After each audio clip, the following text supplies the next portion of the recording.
Hello, this is for my poetry students.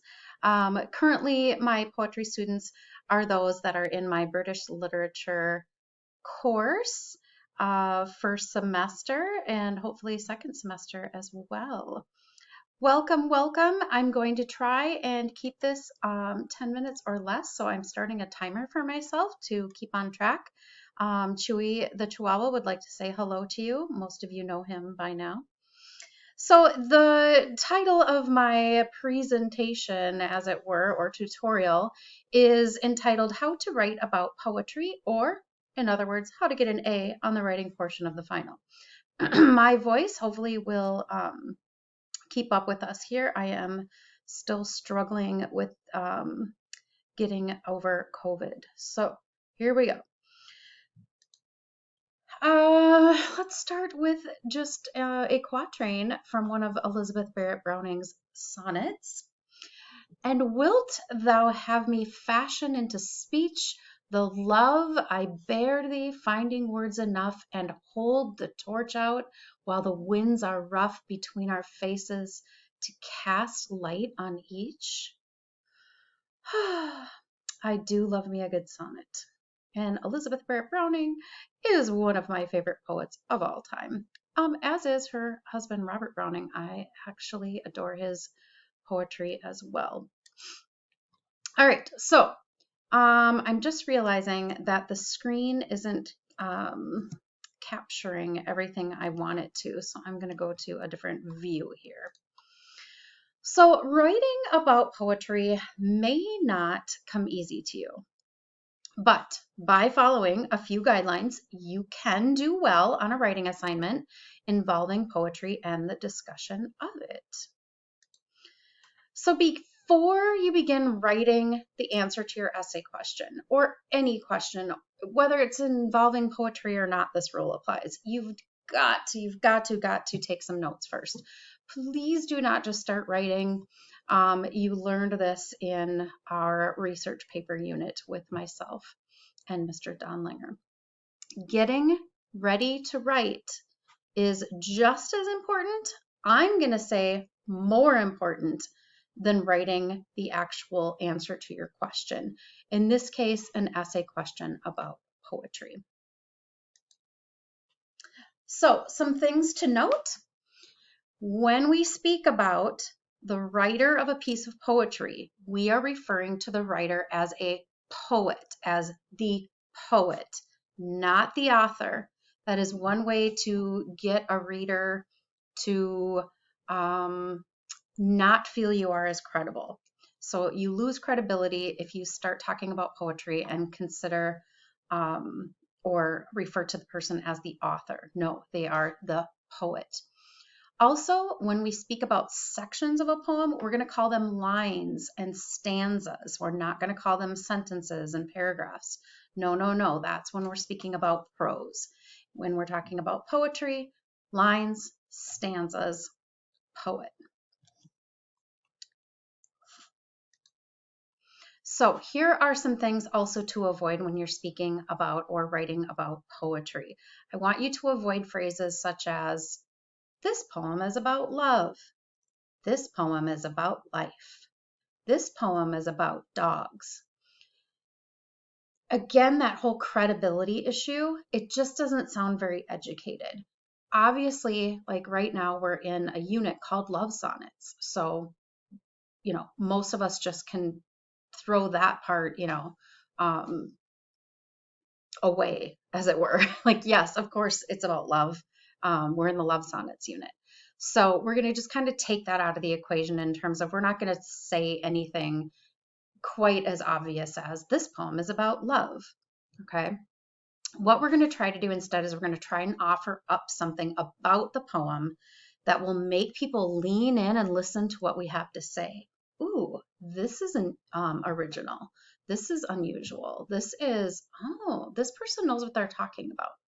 You are an educated reader at this point, and it should be obvious to everyone in your conversations that you are an educated reader. And I added this because it's important for you to understand at this point in your life, you have lived through some things. You've gone through some life experiences, so don't underplay that. You've been through some joyous times, you've been through some trying times, and it's really important that you keep that in mind when you're having conversations about literature.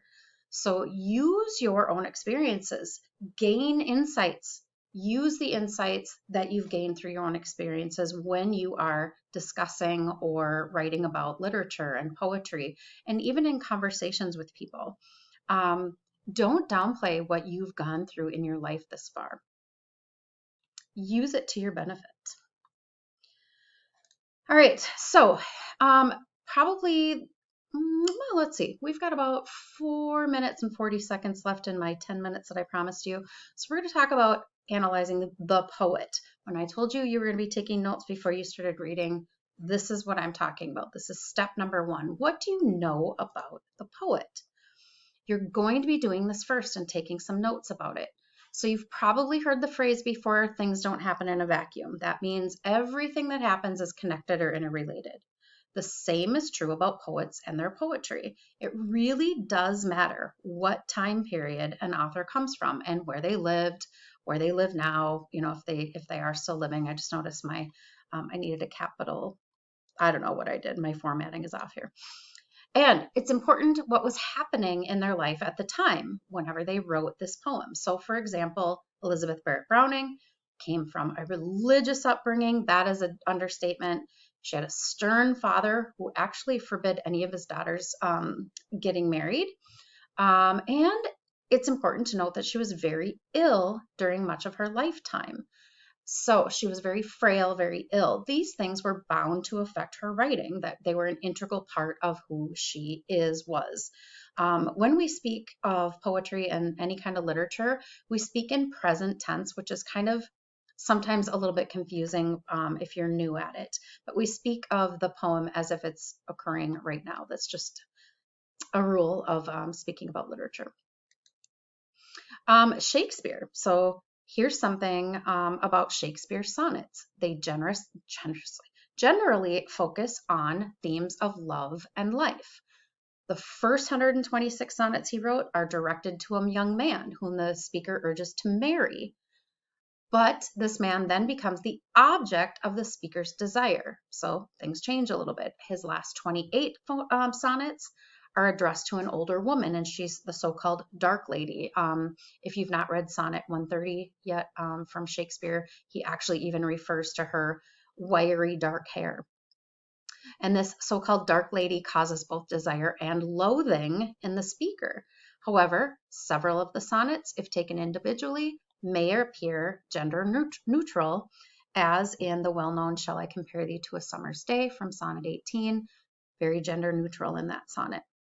Shakespeare changed the world of poetry not only with his prolific use of this new form, this sonnet form, but also in deviating from what was standard content. So not just the way it was written, but what was written about. So instead of like in the Petrarchan sonnets where he's writing to this Laura, instead of romantic fiction written to this unattainable ideal woman, Shakespeare actually writes to a young man and a dark woman who may or may not be attainable for the speaker, and who arouse conflicting feelings in the speaker. Whether we think Shakespeare is the speaker in all of the poems is, something to consider. So, does any of this matter? Sort of a rhetorical question. How so? How does this matter? Well, it's definitely going to matter if you think about what the content of the poetry is. And even the fact that Shakespeare wrote to a young man is very maybe unusual, right? So yes, of course it matters. I've got about 1 minute left. I think I have enough time to just tell you the second step, which is spend time with the poem. You probably don't like this step because we're a fast-paced society. We want everything and gobble it up right away and swallow it, right? But not so with poetry. We got to take time with it. It's critical that you spend some time with the poem. Read the poem out loud several times. Who's the poet? Is the poet the speaker? What is the structure of the poem? Literally, like you build a house structure, right? How many stanzas are in this poem? How many lines are in the poem? What is the meter of the poem? What are some recurring ideas? What do you see being repeated, right? What are some recurring images in the poem? Images are usually concrete nouns. What is the rhyme scheme? What is the alliteration? Where do you see alliteration? What is it? What kind of assonance are you finding in the poem? Or um, any structure like that. All right, so there's my timer. My last line here for you is I'm just going to say, note anything in the poem that might produce an effect in the reader. In this case, what jumps out at you? You're the reader. You're going to be talking about this poem. And that's such a kind of a strange thing to understand what I mean sometimes, but I think you do know what I mean. What is jumping out at you? Is there a line? Is there a word? Is there a thought in your head? Is there a picture that it's producing? What do you notice that's producing an effect? All right, that's going to be it for now. And I will be back with another poetry lesson soon. Bye, y'all. Say goodbye, Chewy. Thank you for being here with us.